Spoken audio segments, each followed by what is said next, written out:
Dear students, last લેક્ચરની અંદર આપણે કોઈપણ વિદ્યુતભારિત કણને ચુંબકીય ક્ષેત્રમાં મૂકવામાં આવે તો લાગતું બળ F બરાબર QVB sin થીટા. તો ચુંબકીય બળનું સૂત્ર યાદ કરાવી દઉં તો સદિશ F is equal to Q કૌંસમાં V ક્રોસ B, જેની મદદથી આપણે એમ્પિયરના નિયમનું સૂત્ર પણ મેળવેલું કે ભાઈ L લંબાઈનું કોઈ સળિયો હોય અથવા તાર હોય જેને B જેટલા નિયમિત ચુંબકીય ક્ષેત્રમાં મૂકવામાં આવે ત્યારે તેના પર લાગતું બળ IL ક્રોસ B જેટલું થાય છે. બરાબર છે. હવે આજે આપણે જોવાનું છે કે નિયમિત ચુંબકીય ક્ષેત્રમાં ક્ષેત્રને લંબરૂપે જ્યારે કોઈ પણ વિદ્યુતભારિત કણ દાખલ કરવામાં આવે તો તે કેવી ગતિ કરે છે અને એ જ નિયમિત ચુંબકીય ક્ષેત્ર સાથે થીટા જેટલા કોણે થીટા જેટલો કોણ એટલે કેટલો હશે? 0 થી 90 ની વચ્ચે કોઈ પણ કોણ હોઈ શકે છે. તો થીટા જેટલા કોણે દાખલ કરવામાં આવે ત્યારે તેનો ગતિપથ કેવો જોવા મળે એની ચર્ચા કરવાની છે. તો પહેલો મુદ્દો જોઈશું, સમાન ચુંબકીય ક્ષેત્રમાં ક્ષેત્રને લંબ રૂપે દાખલ થતા વિદ્યુતભારિત કણની ગતિ. બરાબર. માની લો કે આગળ પણ મેં તમને આ વસ્તુ દોરીને સમજાવી હતી. હું અહીંયાથી કોઈ વિદ્યુતભારિત કણને E જેટલું વિદ્યુત ક્ષેત્ર લાગુ પાડું તો એ સીધો ગતિ કરશે, પણ જેવો તે ચુંબકીય ક્ષેત્રમાં દાખલ થશે, બરાબર, વિદ્યુત ક્ષેત્રની અસર ખતમ થશે, ચુંબકીય ક્ષેત્રમાં દાખલ થશે, એના કારણે તેની વર્તુળમય ગતિની શરૂઆત ચાલુ થઈ જશે. બરાબર. સો ખબર પડી ગઈ આપણને કે નિયમિત ચુંબકીય ક્ષેત્રમાં વિદ્યુતભારિત કણને ગતિ કરાવવામાં આવે તો તે વર્તુળમય ગતિ કરે છે. તો આકૃતિમાં જોઈ શકીએ છીએ કે આપણે અહીંયા નિયમિત ચુંબકીય ક્ષેત્ર દર્શાવ્યું છે. આ નિયમિત ચુંબકીય ક્ષેત્ર પુસ્તકના પાનની અંદર તરફ જતી દિશામાં છે અને આવા નિયમિત ચુંબકીય ક્ષેત્રમાં કોઈ વિદ્યુતભારિત કણ કે જેનો વિદ્યુતભાર Q તથા તેનું દળ M છે, જે R ત્રિજ્યાના વર્તુળાકાર માર્ગે V જેટલી અચળ ઝડપે ભ્રમણ કરે છે. હવે નિયમિત ચુંબકીય ક્ષેત્રમાં જ્યારે તે ભ્રમણ કરે ત્યારે તેના પર લાગતું બળ કેટલું થઈ જાય? F બરાબર QVB sin થીટા જેટલું. પણ આપણે જાણીએ છીએ કે અહીંયા ચુંબકીય ક્ષેત્ર જે છે એ પુસ્તકના પાનની અંદર જતી દિશામાં છે. બરાબર છે. જોજો મિત્રો, અંદર જતી દિશામાં છે. કયા બિંદુ આગળ? હું આ બિંદુ આગળની વાત કરી શકું છું. અને ત્યાંથી વેગની દિશા આ તરફ છે. જો કદાચ આ ભ્રમણ કરીને આ દિશામાં આવશે, અહીંયા આવશે આ સ્થાન પર, તો આ તરફ જશે. કદાચ એ અહીંયા પહોંચશે તો એ આ તરફ જશે. આ સમજ પડે છે કે નહીં? આ રીતે ભ્રમણ કરતું જાય છે, આ રીતે આવશે. તો એમ કહી શકાશે કે ચુંબકીય ક્ષેત્ર પુસ્તકના પાનની અંદર જતી દિશામાં છે. બરાબર. તો એમ કહી શકાય કે પુસ્તકના પાનની અંદર જતી દિશામાં ચુંબકીય ક્ષેત્ર અને વેગની દિશા પૃષ્ઠ પર, જેથી કરીને બે વચ્ચે ખૂણો કેટલો બની જશે? 90, જેથી F is equal two QVB sin 90. Okay, sin 91, so F બરાબર QVB. હવે આપણે આગળ ભણી ગયા છીએ કે કોઈ પણ કણ વર્તુળમય ગતિ કરે છે ત્યારે તેના પર એક બળ અવશ્ય લાગે છે અને એ બળને આપણે કહીએ છીએ કેન્દ્રગામી બળ. બરાબર છે. તો અહીંયા કહી શકીએ કે અહીંયા ચુંબકીય ક્ષેત્રને કારણે લાગતું ચુંબકીય બળ એ તે વિદ્યુતભારિત કણને જરૂરી કેન્દ્રગામી બળ પૂરું પાડતું હોય તો ચુંબકીય બળ બરાબર કેન્દ્રગામી બળ. સો ચુંબકીય બળ તો QVB મળી ગયું અને કેન્દ્રગામી બળનું સૂત્ર શું છે? mv²/r. સો બંને બાજુથી V કેન્સલ થઈ જશે. હું R ને કરતા બનાવું તો R અંશમાં જશે, QB છેદમાં આવશે, જેથી મારી પાસે નિયમિત વર્તુળમય ગતિ કરતા વિદ્યુતભારિત કણ, યાદ રાખજો ચુંબકીય ક્ષેત્રની વાત કરી રહ્યો છું, આ ચુંબકીય ક્ષેત્રમાં નિયમિત વર્તુળમય ગતિ કરતો હોય, નિયમિત વર્તુળમય ગતિ કરતો હોય તો તેના માટેની ગતિપથની ત્રિજ્યા દર્શાવે છે. સાથે મારે એક બીજી વસ્તુ બતાવી છે તો મેં એને કૌંસમાં દર્શાવ્યું છે. બરાબર, ધ્યાનથી સમજો આ વસ્તુને. ચાલો, આપણે જાણીએ છીએ કે M × V એટલે વેગમાન P થાય. જેથી આર બરાબર પી અપન ક્યુબી. સો ક્યુ તો વિદ્યુતભારિત કણનો વિદ્યુતભાર અચળ છે, ચુંબકીય ક્ષેત્ર નિયમિત છે એટલે તેનું મૂલ્ય અચળ. સો આર બરાબર પી. આ દર્શાવે છે કે જેમ જેમ વિદ્યુતભારિત કણનો વેગ વધે, વેગમાન વધે, તેમ તેમ તેના ગતિપથની ત્રિજ્યામાં શું થાય છે? વધારો થાય છે. તેમ તેમ તેના ગતિપથની ત્રિજ્યામાં શું થઈ જશે? વધારો થશે. સો બહુ સિમ્પલ છે. ચાલો એનાથી થોડાક આગળ જોઈએ. હવે સમીકરણ નંબર 1 વી બરાબર આર ઓમેગા મૂકતા, જ્યાં ઓમેગા એ નિયમિત વર્તુળમય ગતિ કરતા કણની કોણીય ઝડપ દર્શાવે છે. સો વી બરાબર આર ઓમેગા મૂકીશું એટલે બંને બાજુથી આર કેન્સલ થઈ જશે. સમજ પડી કે નહીં? બંને બાજુથી આર કેન્સલ થઈ જશે તો હું અહીંયાથી ઓમેગાને કરતા બનાવું તો ક્યુબી બાય એમ થશે. તો આ નિયમિત વર્તુળમય ગતિ કરતા કણની કોણીય આવૃત્તિ અથવા તો કોણીય ઝડપનું સૂત્ર મળી ગયું આપણને. બરાબર. પણ આપણે તો જાણીએ છીએ કે ઓમેગા બરાબર શું થાય? 2πf. મિત્રો અહીંયા તમે તમારી બુકની અંદર જોશો તો એફની જગ્યાએ ન્યૂ સંજ્ઞાનો ઉપયોગ કર્યો છે. બરાબર, ધ્યાનથી સાંભળજો. ન્યૂ સંજ્ઞા, મ્યુ નહીં, ન્યૂ. બરાબર છે, ન્યૂ સંજ્ઞાનો ઉપયોગ કરવામાં આવ્યો છે. બરાબર. તો તમે ન્યૂ લખવું હોય તો પણ લખી શકો છો, એફ પણ લખી શકો છો. મેં અહીંયા એફ થી જ દર્શાવ્યું છે, જેથી આપણું સૂત્ર થઈ જશે 2πf is equal to Q B by M. Now F is equal to Q B by 2πm. F is equal to Q B by 2πm. બરાબર. તો એફ એ જોઈ શકાય છે, પી પર આધાર રાખતું નથી, કારણ કે અહીંયા ક્યાંય પણ પી નથી. તો એકચ્યુઅલી આ અહીંયા પી પર આધાર રાખે છે ત્રિજ્યા, અહીંયા તમારી પાસે આધાર રાખતું નથી વેગમાન પર. તો આ વસ્તુ શું દર્શાવે છે? તો આ અહીંયા આપણા માટે સાયક્લોટ્રોનનો સિદ્ધાંત દર્શાવે છે. સાયક્લોટ્રોનની અંદર કોઈ પણ વિદ્યુતભારિત કણ વર્તુળમય ગતિ કરે છે ત્યારે તે કયા સિદ્ધાંતનું પાલન કરે છે? કે વેગમાન વધે તો ત્રિજ્યા વધે. બરાબર છે. પરંતુ વેગમાન વધતા આવૃત્તિમાં કોઈ ફેરફાર થતો નથી, એટલે કે આવૃત્તિ વેગમાનથી સ્વતંત્ર છે. બરાબર. તો આ થઈ ગઈ વાત. નિયમિત ચુંબકીય ક્ષેત્રમાં ક્ષેત્રને લંબ રૂપે દાખલ થતો હોય. હવે એ જ ક્ષેત્રમાં ક્ષેત્ર સાથે થીટા કોણે દાખલ થતો હોય. બરાબર છે. બહુ સિમ્પલ થિયરી છે. આ પણ ધ્યાન આપવું. તો ચુંબકીય ક્ષેત્ર સાથે થીટા ખૂણે દાખલ થતા વિદ્યુતભારિત કણની ગતિ. હવે અહીંયા આપણી પાસે આ રીતે છે. ચુંબકીય ક્ષેત્ર ધન એક્સ દિશામાં છે, આ વાય ડાયરેક્શન છે, આ ઝેડ ડાયરેક્શન છે, જેના કારણે હું અહીંયાથી આ રીતે કહી શકું છું કે ભાઈ અહીંયાથી દાખલ થાય છે તો અહીંયા એનો વેગ આ દિશામાં થશે, આ બિંદુ આગળથી જ્યાંથી દાખલ થાય ત્યાં સુધી. બરાબર. તો એ નિયમિત ચુંબકીય ક્ષેત્ર સાથે કેટલા માપનો ખૂણો બનાવે છે? તો થીટા માપનો ખૂણો બનાવે છે. તેનો વિદ્યુતભાર કેટલો છે? ક્યુ. તેનું દળ કેટલું છે?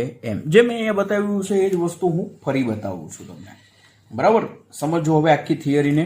બહુ સિમ્પલ છે. હવે એ જ્યારે થીટા કોણે દાખલ થાય ત્યારે એના બે ઘટકો મળે છે વેગ માટે. ત્યારે તેના વેગના કેટલા ઘટકો મળે છે? બે ઘટકો. એક એ ચુંબકીય ક્ષેત્રને સમાંતર અને બીજો જે છે એ ચુંબકીય ક્ષેત્રને લંબ. ચુંબકીય ક્ષેત્રને સમાંતર, સમાંતર ઇંગ્લિશમાં પેરેલલ કહેવાય, એટલે આપણે એને આવી સંજ્ઞા વડે લઈએ છીએ, વી પેરેલલ. બરાબર. આ સંજ્ઞા જે છે એ નિયમિત ચુંબકીય ક્ષેત્રને સમાંતર ઘટક છે તેમ દર્શાવે છે. અને પરપેન્ડિક્યુલર એટલે લંબ કન્ડિશનને આપણે આ રીતે બતાવીએ છીએ. બરાબર. પણ હું એના કરતાં પણ થોડું વધારે સહેલું બતાવી દઉં કે ખૂણો બને છે થીટા માપનો, જેથી આપણા ચુંબકીય ક્ષેત્રને સમાંતર બને એ ઘટક તો અક્ષ સાથે ખૂણો બનાવે ત્યારે તે ઘટકને કોસ થીટા કહે છે, અથવા ધોરણ 11માં શીખી ગયા ખૂણો બનાવે એટલે કોસ થીટા. બરાબર. એના સિવાયનો ઘટક સાઇન થીટા. બરાબર. અત્યાર સુધી શું હતું કે સદિશ F is equal to Q into V cross B. પણ અહીંયા તમારી પાસે વેગના કેટલા ઘટકો મળી ગયા છે? બે ઘટકો મળી ગયા છે. બરાબર. તો આટલી વસ્તુને તમે થિયરીમાં પૂછ્યું હોય તો કેવી રીતે લખશો, આકૃતિ તો તમે દોરો છો, સાથે સાથે આપણે લખવાનું છે કે આકૃતિમાંથી જોઈ શકાય છે કે નિયમિત ચુંબકીય ક્ષેત્ર બી એ ધન x દિશામાં છે અને આકૃતિમાં ક્યુ વિદ્યુતભાર ધરાવતો કોઈ કણ આ નિયમિત ચુંબકીય ક્ષેત્ર સાથે થીટા માપના કોણે v જેટલા વેગથી દાખલ થાય છે ત્યારે v ના બે ઘટકો મળે છે, v પેરેલલ બરાબર v cos થીટા અને v પરપેન્ડિક્યુલર બરાબર v sin થીટા. હવે વિદ્યુત ભાર પર બે વેગ છે તો બળો પણ બે બતાવવા પડશે, તો પહેલા પેરેલલ માટે બતાવી દઈએ. So F is equal to Q into V parallel સદિશ ક્રોસ B સદિશ. સો ક્રોસ છે સાઇન થીટા આવશે તો F બરાબર Q into V parallel B sine. હવે V પેરેલલ તો આપણે B ની દિશામાં જ લખ્યો છે, જેથી કોઈ ખૂણો બને નહીં, તો ખૂણો શું થઈ જશે 0, જેથી સાઇન 0 0. તો આ કેસમાં બળ કેવું થઈ જાય છે 0. તેમ છતાંય ગતિ તો કરે છે, તો એવું કહી શકાય ન્યૂટનના ગતિના પ્રથમ નિયમ અનુસાર કે કોઈ પણ કણ પર બળ લાગતું ન હોય, કોઈ પણ કણ પર બળ લાગતું ન હોય, બાહ્ય બળ લાગતું ન હોય, તો સ્થિર હોય તો સ્થિર રહે. પણ આ તો ગતિ કરી રહ્યો છે, એટલે ગતિ કરતો હોય તો તેની ગતિ એ અચળ વેગથી ચાલુ રાખે છે. એટલે એવું કહી શકાશે કે એનો અચળ વેગ કેટલો v પેરેલલ જેટલો. એ કઈ દિશામાં ગતિ કરી રહ્યું છે? ચુંબકીય ક્ષેત્રની દિશામાં ગતિ કરી રહ્યું છે. તો કહી શકાય કે બળ 0 હોવાથી ન્યૂટનના ગતિના પ્રથમ નિયમ અનુસાર વિદ્યુત ભારિત કણ એ v પેરેલલ જેટલા અચળ વેગે સુરેખ પથ પર ગતિ ચાલુ રાખશે. મતલબ કે અહીંયાથી ધ્યાન આપજો ખાસ, મતલબ કે અહીંયાથી ધન x દિશામાં તો ગતિ કરે છે, તો સીધો જવું જોઈએ. તો આ કેમ આવી ગતિ થઈ? તો હવે એના v પેરેલલના કારણે એના પર લાગતું બળ વિચારીએ. તો F બરાબર Q into V parallel cross B, પરંતુ V પેરેલલ અને ચુંબકીય ક્ષેત્ર બંને વચ્ચે તો ખૂણો કેટલો છે 90, જેથી Q V parallel B sin 90 બરાબર. મેં અહીંયાથી ડાયરેક્ટ સ્ટેપ લખી નાખ્યું છે બરાબર, અહીંયા જગ્યા ઓછી હોવાને કારણે ડાયરેક્ટ સ્ટેપ અહીંયા લખી નાખ્યું છે sin 91. પણ જ્યારે આટલું બળ મળે છે, તમે જોવો અહીંયા જેવું જ બળ મળે છે, ખાલી ફરક એટલો છે કે V પેરેલલ લીધું છે, અહીંયા V ઘટક લીધો છે. તો આ બળ મળતું હતું ત્યારે તે કેવી ગતિ કરતું હતું? નિયમિત વર્તુળમય ગતિ બરાબર છે, એ પણ ચુંબકીય ક્ષેત્રને લંબ. તો અહીંયા પણ તમારી પાસે આ પણ શું કરશે? નિયમિત વર્તુળમય ગતિ. તો કહી શકાય કે આટલા ચુંબકીય બળને કારણે વિદ્યુત ભારિત કણ એ નિયમિત વર્તુળમય ગતિ કરશે અને સાથે ચુંબકીય ક્ષેત્રને લંબ.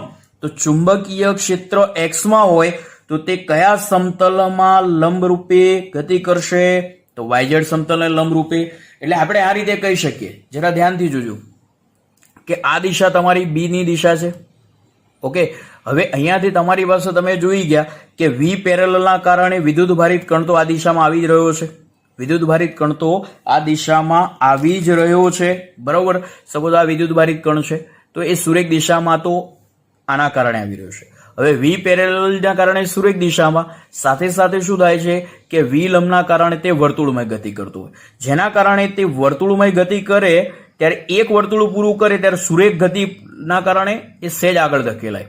અહીંયાથી ફરી એક વર્તુળ પૂરું કરે ત્યારે ફરી V પેરેલલના કારણે સહેજ આગળ ધકેલાય. તો આમ એ ખરેખર વર્તુળમય ગતિ કરવાની જગ્યાએ આ રીતે ગતિ કરે, સ્પાઇરલ આકારની.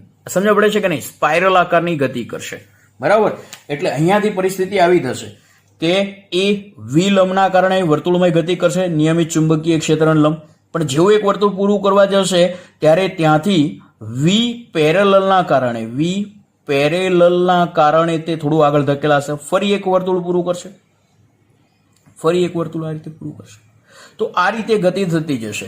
એટલે આ રીતે હું આ તમને એકદમ સિમ્પલ સમજાવી દઉં. ચલો કે ભાઈ x દિશાને લંબ એટલે B ને લંબ વર્તુળમય ગતિ કરે તો વર્તુળમય ગતિ કરે તો ત્યાં પાછો આવવાનો, પણ સાથે સાથે V પેરેલલના કારણે આગળ જશે એટલે એની ગતિ આ રીતે થતી જશે, સ્પાઇરલ આકારે. ખબર પડી ગઈ? તો આખી વસ્તુમાં આ સમજવું બહુ જ સહેલું છે બરાબર. અહીંયા પણ હું ફરીથી એ જ કહીશ કે તમારે બુક કરતાં બહુ જ સિમ્પલ લેંગ્વેજમાં અહીંયા લખેલું છે ને, તમને મેં સમજાવ્યું પણ એ રીતે. તો સિમ્પલ ફરી એકવાર સમજાવી દઉં. વેગના બે ઘટકો મળે છે, V પેરેલલ અને V લંબ. V પેરેલલ એટલે કે તમારી પાસે V cos થીટા, એના કારણે શું થાય છે તો જોઈ લઈએ. એના કારણે તેના પર લાગતું ચુંબકીય બળ 0. ચુંબકીય બળ 0 છે તો ન્યૂટનના ગતિના નિયમ અનુસાર બળ ના લાગતું હોય તો ગતિ કરતો પદાર્થ જે છે એ અચળ વેગી ગતિ ચાલુ રાખશે, જેથી વિદ્યુત ભારિત કણ ધન x દિશામાં અચળ વેગી ગતિ ચાલુ રાખે છે. પરંતુ v પરપેન્ડિક્યુલર એટલે લંબ ઘટકના કારણે તે ચુંબકીય બળ અનુભવે છે. ચુંબકીય બળના કારણે આપણે જોયું કેટલું જ બળ હોય તો તે વર્તુળમય ગતિ કરે છે. એનો મતલબ એવો થઈ ગયો કે આ ચુંબકીય ક્ષેત્રને લંબ રૂપે વર્તુળમય ગતિ કરશે. હવે ચુંબકીય ક્ષેત્ર x માં હોય તો એને લંબ સમતલ કયું કહેવાય? yz સમતલ. એટલે yz સમતલમાં શું કરશે? વર્તુળમય ગતિ. પણ એ જેવી વર્તુળમય ગતિ કરવા જાય ત્યારે v પેરેલલને શું કરશે? આગળ ધકેલશે, કારણ કે એ દિશામાં રેખીય ગતિ કરી રહ્યો છે, જેના કારણે વર્તુળમય ગતિ બનવાની જગ્યાએ હવે કેવી ગતિ બની જાય છે? હેલિકલ ગતિ બની જાય છે આ રીતે. બરાબર. જેથી આવી ગતિને આપણે સ્પાઇરલ આકાર પણ કહી શકીએ છીએ અને હેલિકલ ગતિ બને છે. સાથે માની લો કે અહીંયાથી આપણે એની ગતિની શરૂઆત ચાલુ કરી, બરાબર છે. તો એ ભ્રમણ કરીને ફરી પાછું એક રાઉન્ડ પૂરો કરે ત્યારે તેણે સુરેખ દિશામાં અમુક અંતર કાપ્યું છે. એને આ હેલિકલ ગતિ માટેની હેલિકલ પીચ કહેવાય છે. એને શું કહેવાય છે? Helical pitch.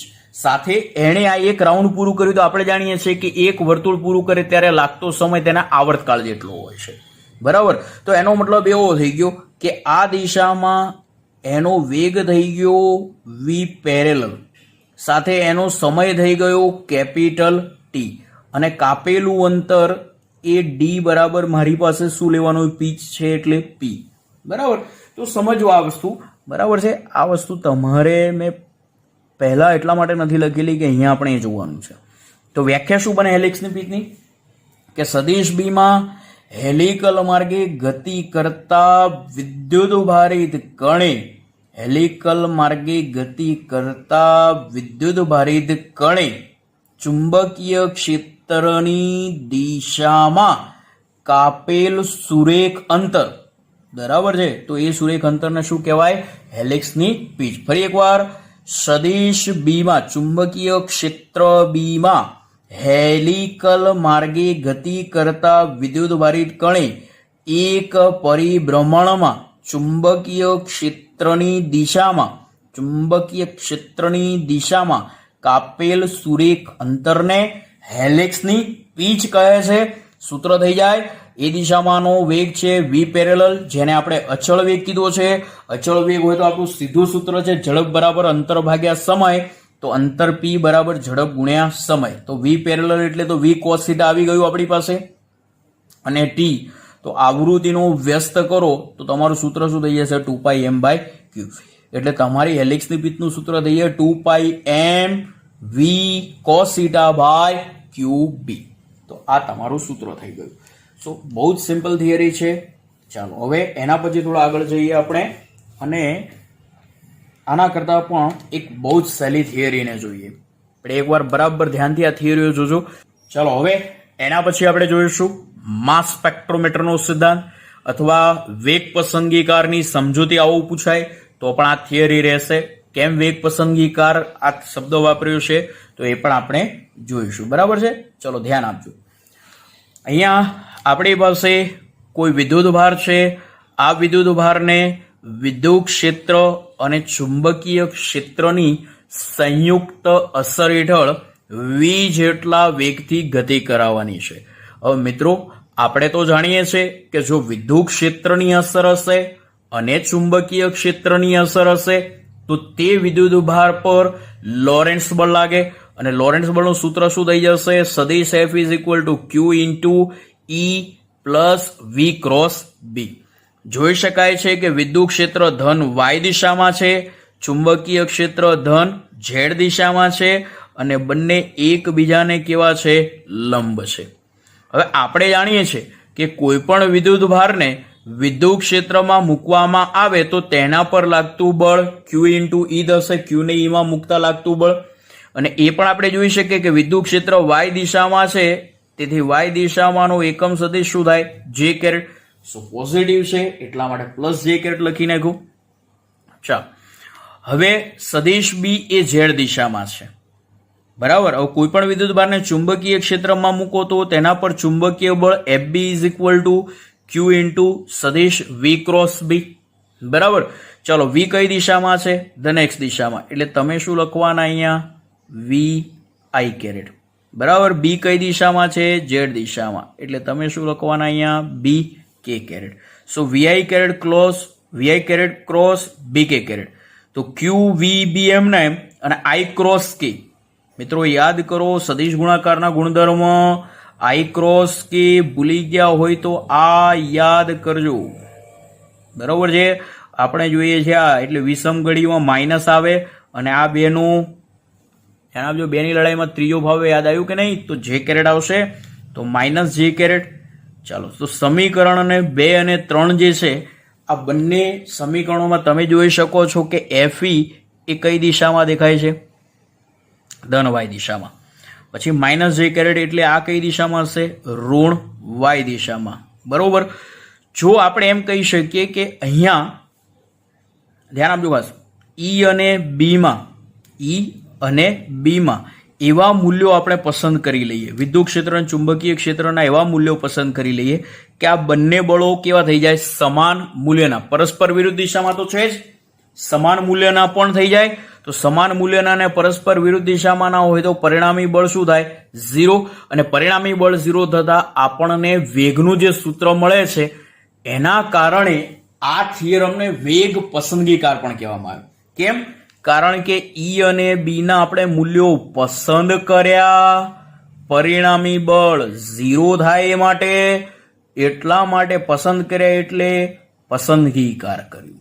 વેગનું સૂત્ર મળે છે એટલે કન્સેપ્ટને આપણે નામ આપી દીધું વેગ પસંદગીકાર. બરાબર. તો ચલો બંનેમાં મૂલ્યો સમાન લઈ લઈએ. દિશા તો વિરુદ્ધ આવી જ ગઈ છે. તો QE બરાબર QVB. ચાલો અહીંયાથી તમારી પાસે ક્યુ કેન્સલ થઈ જાય. જો V ને કરતા બનાવું તો શું થઈ જશે? V બરાબર E/B. V બરાબર શું થઈ જશે? E/B. જેને માસ સ્પેક્ટ્રોમીટરની શરત પણ કહેવામાં આવે છે. બરાબર છે. તો એકદમ સિમ્પલ કન્સેપ્ટ હતો. સાથે સાથે આ શરતનો ઉપયોગ કેવી રીતે ક્યાં કરવામાં આવે છે જોઈ લઈએ. તો આ શરતનો ઉપયોગ કરીને આપણે જુદી જુદી ઝડપથી ગતિ કરતા વિદ્યુતભારિત કણોની જે કિરણાવલી તૈયાર થાય છે એમાંથી ચોક્કસ વેગ ધરાવતા વિદ્યુતભારિત કણોને જુદા પાડી શકીએ છીએ. અને આ સિદ્ધાંતનો ઉપયોગ માસ સ્પેક્ટ્રોમીટરના સાધનમાં થાય છે. બરાબર છે. અહીંયા સાથે સાથે આપણે કહી શકીએ કે તેમના વિદ્યુતભાર અને દળના ગુણોત્તર કરીને તેમનાથી આયનોમાંથી વિદ્યુતભારિત કણોને જુદા પાડી શકીએ છીએ. કોનો ગુણોત્તર લઈને પણ? Q/m. Q/m એટલે એનો વિશિષ્ટ વિદ્યુતભાર કહેવાય છે, એકલો વિદ્યુતભાર નહીં. બરાબર છે. ક્લિયર? સો બહુ જ સિમ્પલ થિયરમ છે. આ પણ 2 માર્કમાં તમને પૂછી શકાય એવો કન્સેપ્ટ છે. સો બિલકુલ તૈયાર કરજો. સહેલો કન્સેપ્ટ છે, યાદ રાખવામાં પણ સરળતા પડે છે. બરાબર છે. ઓકે મિત્રો, સાયક્લોટ્રોન આપણા આ વખતના કોર્સમાં નથી, તેમ છતાં મારે એક વસ્તુ બતાવી છે સાયક્લોટ્રોન માટે. બરાબર છે. એક સિમ્પલ વસ્તુ હું અહીંયા સમજાવી શકું છું કે સાયક્લોટ્રોન શું છે. બરાબર, ધ્યાન આપજો ખાસ. સાયક્લોટ્રોનમાં યોગ્ય ઉર્જા ધરાવતા વિદ્યુતભારિત કણોને મેળવવા માટે આપણે સાયક્લોટ્રોન નામના સાધનની રચના કરવામાં આવે છે, જેમાં 2 અંગ્રેજી મૂળાક્ષર ડી આકારના પોલા બોક્સ છે, જેમના વ્યાસ એકબીજાને સમાંતર રહે તે રીતે મૂકવામાં આવે છે. બરાબર, ધ્યાન આપજો. કન્સેપ્ટ તૈયાર કરવાનો નથી, માત્ર એ મુદ્દો બતાવવા માંગુ છું જેને મારા દાખલામાં ઉપયોગ કરવો છે એટલે બતાવી રહ્યો છું. અને આ બેની વચ્ચે ગેપ રાખવામાં આવે છે. તે ગેપમાં કોઈ બિંદુ પાસે કોઈ ક્યુ વિદ્યુતભાર મૂકવામાં આવે છે. તથા આ બંને અંગ્રેજી મૂળાક્ષર ડી આકારના પોલા બોક્સ છે એમને બહારથી હાઈ ફ્રીક્વન્સી ઓસિલેટર સાથે જોડવામાં આવ્યા છે. બરોબર છે.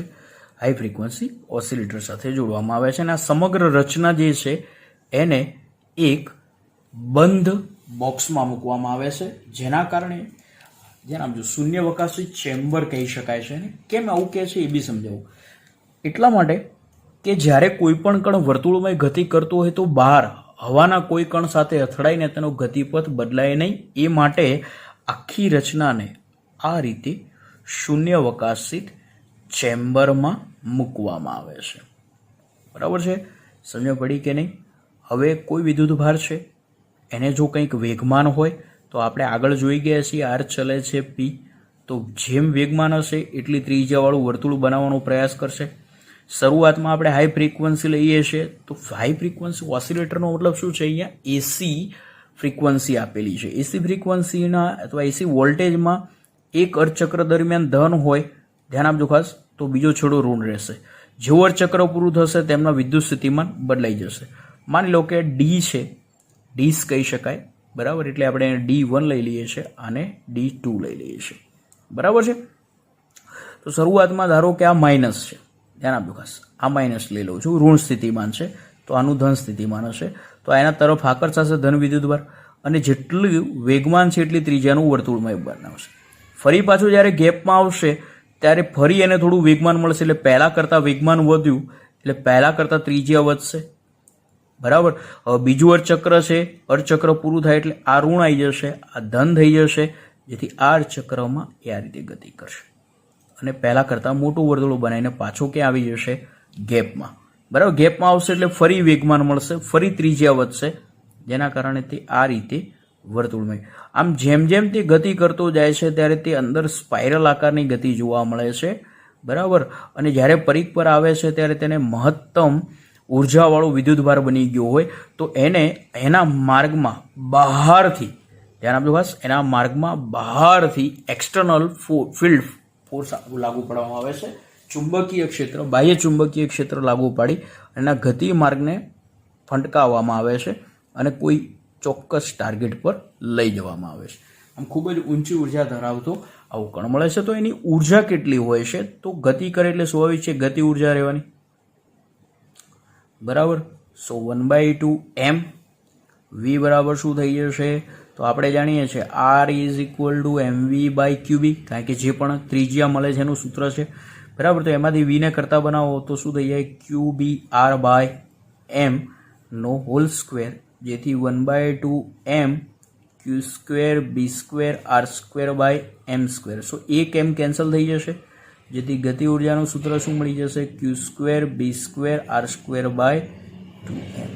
બરાબર છે, ખાસ આવું જ સૂત્ર ક્યાંક તમે વિદ્યુત ક્ષેત્રમાં પણ મેળવેલું છે, યાદ કરજો. નિયમિત ચુંબકીય ક્ષેત્રમાં કોઈ પણ વિદ્યુતભારિત કણને મુક્ત પતન કરાવવામાં આવે ત્યારે આવું સૂત્ર મળે છે.